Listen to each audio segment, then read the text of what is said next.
Happy cuan buat para cuan mania. Jadi hari ini kita akan kembali menganalisa 3 buah emiten yang dimiliki oleh PT Era Jaya Swasembada Tbk. Kemudian yang kedua adalah Kobexindo Traktor Tbk.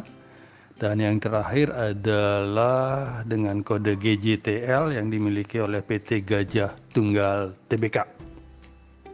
Jadi kita mulai saja untuk emiten yang pertama yang akan kita bahas adalah emiten dengan kode saham ERAA atau kita baca ERA saja. Jadi ERA di tanggal 3 September 2021 itu dibuka di harga Rp575 dengan rentang harga antara 575 sampai dengan 605 dan ditutup di harga 590 atau menguat sebesar 15 poin jika dibandingkan dengan previous close sebelumnya yang di Rp575. Era Jaya Swasembada itu memiliki volume perdagangan di tanggal 3 September 2021 itu adalah sebesar 41,9 miliar rupiah dengan market cap-nya adalah 9,41 triliun dengan price earning ratio-nya adalah sebesar 8,42 kali. Era di hari Jumat kemarin itu di paling banyak transaksi yang terjadi adalah di harga 595 itu sebesar 264.039 lot dengan 1.556 kali transaksi. Dan kalau kita berpindah ke price diary dalam 30 hari terakhir dari ERAA itu tampak ERAA ditutup hijau itu sebanyak 8 hari dan ditutup merah sebanyak 11 hari, di mana rentang harga dari ERAA dalam 1 bulan terakhir ini adalah dari harga 550 sampai dengan 665, sehingga kalau kita bandingkan dengan harga ERAA di hari Jumat kemarin itu di 590, maka boleh dikatakan ERAA sudah sedikit berada di bawah harga rata-rata dalam 1 bulannya. Dan kalau kita perhatikan tampak asing melakukan net foreign buy itu sebesar 3,24 miliar di hari Jumat kemarin. Dan dalam 1 minggu terakhir ini asing melakukan net foreign buy terhadap saham ERA adalah sebesar 21,43 miliar rupiah. Dan dalam 1 minggu terakhir itu tampak asing melakukan net foreign sell sebesar 125,25 miliar rupiah. Kemudian kalau secara teknikal, itu kalau kita berpindah secara teknikal itu tampak dari ERA, kalau kita perhatikan secara bandar detektor, tampak top 1 broker itu sedang melakukan normal akumulasi, top 3 broker itu sedang melakukan big akumulasi, demikian juga dengan top 5 broker. Dan ZP adalah sebagai top net buyer-nya dan NI adalah sebagai top net seller-nya. Dan kalau kita rubah menjadi atau kita lihat dalam 1 minggu terakhir ini itu tampak ERAA itu di bandar detektor itu kalau kita perhatikan, kalau kita lihat dari tanggal 29 Agustus sampai dengan 3 September itu tampak ERAA broker itu top 1 broker itu sedang melakukan small akumulasi, top 3 dan top 5 itu sedang melakukan big accumulation, di mana broker AK adalah sebagai top net buyer-nya dan broker YP adalah sebagai top net seller-nya. Dan kalau dilihat dari sisi stokastik itu tampak baru saja terjadi golden cross di sini dengan jarak antara percentage K dan percentage D yang lumayan cukup jauh. Dan dari sisi volume kalau kita lihat itu tampak volume perdagangan hari Jumat kemarin itu masih berada di bawah 20 hari rata-rata terakhir. Dan dari sisi MACD itu kalau kita perhatikan tampak garis MACD ini berusaha bergerak ke atas untuk memotong garis signal, dan dari grafik batang histogram sendiri sudah mulai mengecil mendekati angka 0, sehingga kemungkinan kedepannya tren akan segera berubah. Dan kalau kita lihat dari MA-nya sendiri, dari MA 5, 10, dan 20, itu tampak MA 5 sudah memotong MA 10 dan sedang bergerak ke atas, sehingga terkonfirmasi secara minor trend. Ini trend sedang berusaha untuk bergerak ke atas atau bullish. Sehingga bagi kami, kalau kita perhatikan juga dari sisi parabolic SAR, itu tampak dari indikator parabolic SAR mengkonfirmasi tren ini sedang bergerak ke atas. Sehingga bagi kami untuk ERAA itu memiliki support pertama itu adalah di Rp560 dan support kedua itu di Rp534. Dengan resisten pertama adalah di Rp615 dan resisten kedua di Rp645, di mana harga ERAA sekarang itu adalah di harga Rp590. Kalau kita berpindah ke sisi volume chart itu dari ERAA di 20 hari terakhir ini, tampak harga ERAA sekarang yang di 590 ini sedang berada di volume chart terpanjang dari ERAA dalam 20 hari terakhir ini. Dan kalau kita rubah dalam 60 hari terakhir, itu tampak harga ERAA itu berada jauh di bawah volume chart terpanjang, di mana volume chart terpanjang dalam 60 hari terakhir itu adalah di kisaran 670 sampai dengan Rp690. Selanjutnya kita berpindah ke emiten saham yang kedua yang akan kita bahas hari ini, yaitu yang akan kita bahas adalah emiten dengan kode saham KOBX yang dimiliki oleh Kobexindo Traktor Tbk.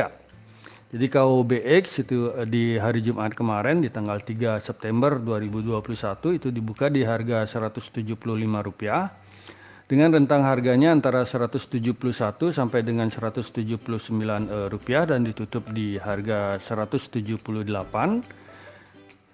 Itu mengalami kenaikan sebesar 7 poin jika dibandingkan dengan previous close sebelumnya yang di Rp171.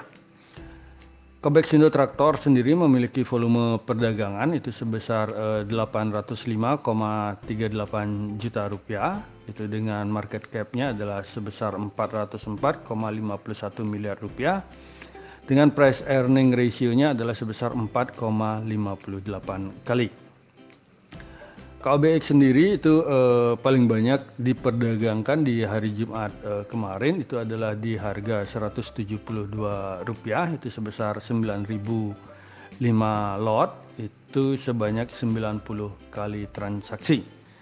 Dan kalau kita berpindah ke sisi price diary dalam 30 hari terakhir ini, tampak KOBX itu ditutup hijau itu sebanyak 9 hari dan ditutup merah sebanyak 11 hari. Dimana kalau kita lihat dari rentang harga KOBX sendiri dalam 1 bulan terakhir itu tampak paling rendah itu ada di harga Rp152 dan paling tinggi adalah di Rp210, sehingga kalau kita bandingkan dengan harga KOBX sekarang yang di Rp178 itu boleh dikatakan bahwa harga KOBX itu sedang berada di rentang harga tengah-tengah atau average di dalam 1 bulan terakhir ini. Kalau kita berpindah ke sisi teknikal dari KOBX itu tampak dari sisi bandar detektor itu top 1 broker, top 3 maupun top 5 itu sedang melakukan big accumulation, di mana broker KK itu adalah sebagai top net buyer-nya dan broker YP adalah sebagai top net seller-nya. Dan kalau kita berpindah ke sisi 1 bulan terakhir dari KOBX itu tampak top 1 broker, top 3 maupun top 5 itu sedang melakukan big accumulation, dan kalau kita perhatikan dalam 1 bulan terakhir itu YP itu tampak sebagai top net buyer-nya dan broker PD adalah sebagai top net seller-nya. Kalau kita lihat tadi di hari Jumat kemarin itu YP adalah sebagai top net seller-nya. Dan kalau kita berpindah melihat di sisi stokastiknya sendiri itu tampak sudah terjadi golden cross, itu berada di area sebelah sini, di mana sudutnya juga lumayan cukup besar, sehingga apakah besok di hari Senin itu akan memantul cukup tinggi sebelum dibanting lagi biasanya kalau yang gorengan seperti ini. Dan dari sisi volumenya sendiri, tampak volume di hari Jumat kemarin itu jauh berada di bawah dari volume rata-rata dalam 20 hari. Dan kalau kita lihat dari sisi MACD-nya sendiri itu tampak grafik histogram itu masih berada di atas angka 0, dan garis MACD itu masih berada di atas garis signal dan bergerak sejajar ke utara. Dan kalau kita lihat dari MA-nya sendiri itu tampak harga garis MA 5, 10 maupun 20 itu masih berada di bawah dari harga di hari Jumat kemarin, sehingga kalau diperhatikan itu dari sisi parabolic SAR itu juga masih terkonfirmasi bahwa tren itu sedang bergerak ke atas. Sehingga bagi kami untuk KOBX ini memiliki support pertama adalah di 171 dan support kedua di 166, di mana resisten pertama adalah di 184 dan resisten kedua itu ada di 190. Sedangkan KOBX sendiri kemarin di hari Jumat adalah ditutup di harga Rp178. Selanjutnya kita berpindah ke volume chart dari KOBX ini sendiri. Kalau kita perhatikan KOBX itu dalam 20 hari terakhir itu harganya sudah berada di atas volume chart terpanjang, di mana KOBX itu harganya hari Jumat kemarin ada di sebelah sini di 178. Sedangkan volume chart terpanjang dari KOBX sendiri itu adalah rentangnya antara 166 sampai dengan Rp170. Dan kalau kita rubah menjadi 60 hari terakhir itu juga harga KOBX yang di 178 itu berada di sebelah atas dari volume chart terpanjang, di mana volume chart terpanjang dalam 60 hari itu KOBX itu berada antara kisaran 158 sampai dengan Rp161. Jadi untuk KOBX itu tolong diperhatikan di saat pembukaan, diperhatikan dalam 15 menit awal dan 30 menit awal apakah bisa masuk ataukah menghindar dari KOBX.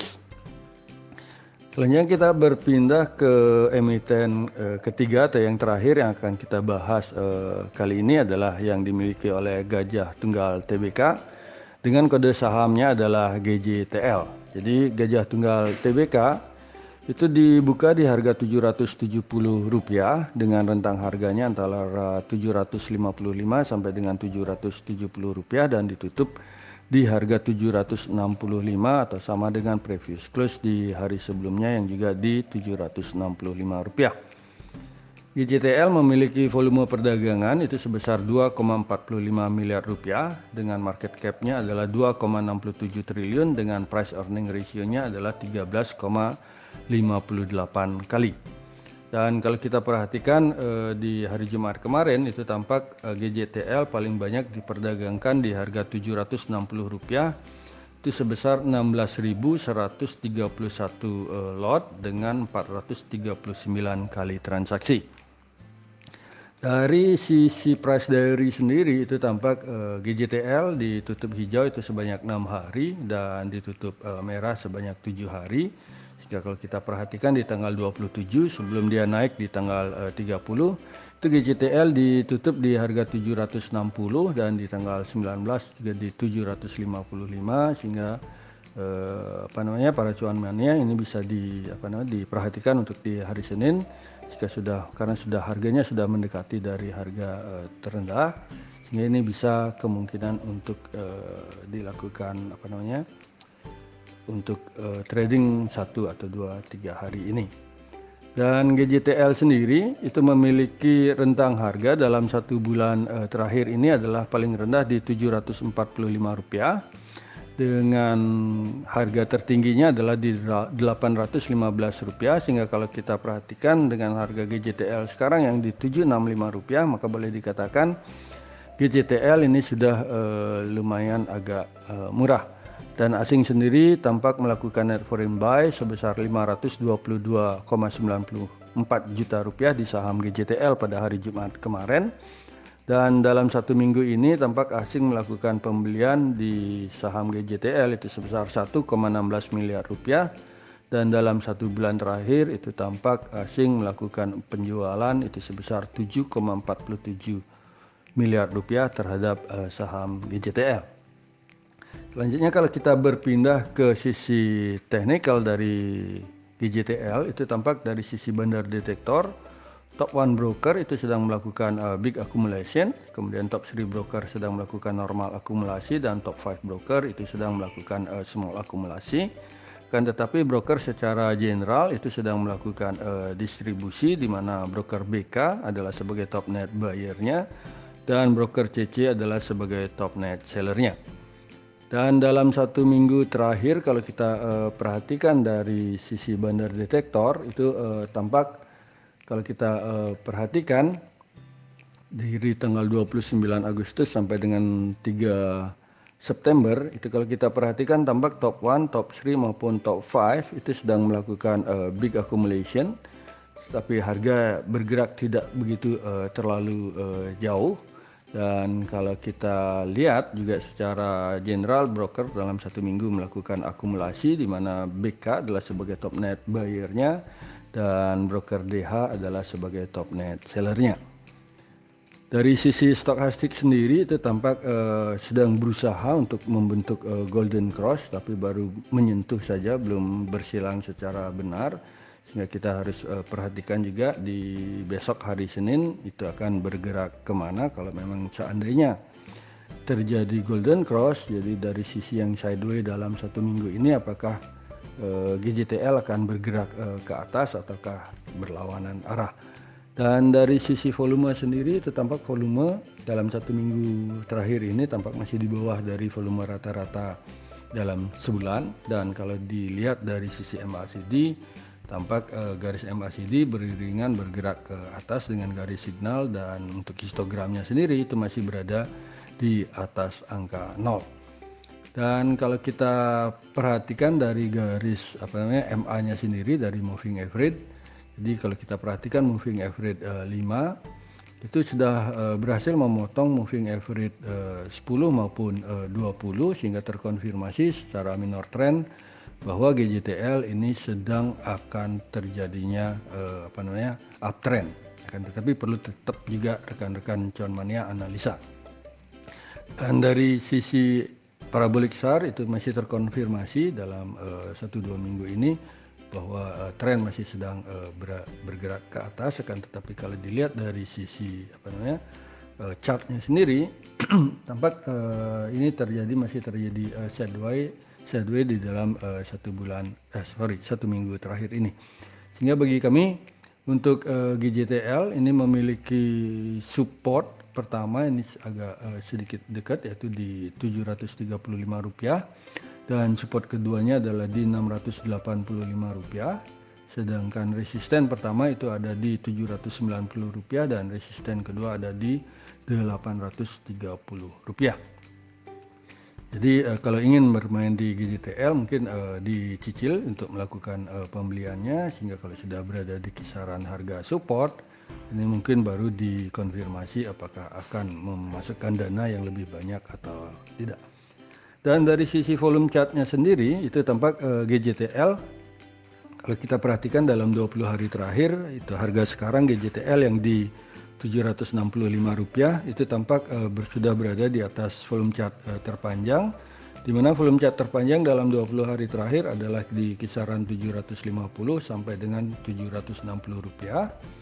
Dan dalam 60 hari terakhir itu tampak harga GJTL itu sedang berada di volume chart terpanjang, tapi sudah agak sedikit di atas volume chart terpanjang. Jadi demikianlah 3 emiten yang kita bahas hari ini, yaitu ERAA itu yang dimiliki Era Jaya Swasembada, kemudian Kobexindo yang dengan kode emiten adalah KOBX, dan GJTL yang dimiliki oleh Gajah Tunggal. Jadi semoga bisa menjadi referensi bagi para cuan mania di dalam mengambil keputusan untuk menjual ataupun membeli. Dan kami ingatkan sekali lagi untuk melakukan trading plan-nya dengan ketat. Jadi kalau sudah menyentuh garis garis support apa yang harus dilakukan, dan kalau sudah menyentuh garis resisten apa yang harus dilakukan. Jadi money manajemennya juga perlu dipikirkan kembali, apakah harus all in ataukah dengan mencicil untuk setiap masuk di setiap emiten. Dan kami juga garis bawahi bahwa analisa rekomendasi saham ini tidak untuk mengajak cuan mania membeli ataupun menjual saham-saham yang kami analisa, dan kami tidak bertanggung jawab atas segala keuntungan maupun segala kerugian yang terjadi akibat analisa rekomendasi saham dari kami ini. Terima kasih sudah menonton video saya, dan jangan lupa untuk subscribe, komen, like, dan share kepada para cuan mania yang membutuhkannya. Sekali lagi saya ucapkan terima kasih, dan semoga kita sehat, bahagia selalu, dan cuan menyertai kita bersama. Sampai bertemu di video kami selanjutnya. Salam.